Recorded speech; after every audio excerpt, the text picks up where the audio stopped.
Today challenge என்னென்னு பார்த்தீங்கன்னா tongue twister challenge.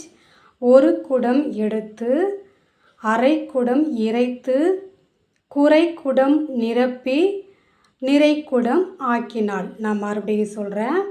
ஒரு குடம் எடுத்து அரை குடம் இறைத்து குறை குடம் நிரப்பி நிறை குடம் ஆக்கினாள். இதை நீங்கள் 3 டைம்ஸ் சொல்லணும். ஃபஸ்ட்டு வர்ஷிகா சொல்லு.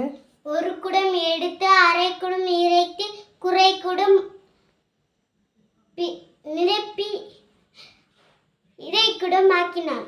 ஒரு குடம் எடுத்து அரை குடம் இறைத்து குறை குடம் நிரப்பி இறை குடம் ஆக்கினாள்.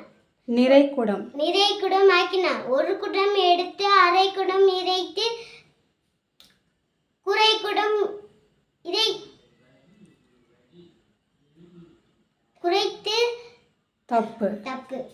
ஒரு குடம் எடுத்து அரை குடம் இறைத்து நிறை குடம் நிரப்பி அரை குடம் ஆக்கினாள். தப்பு. நான்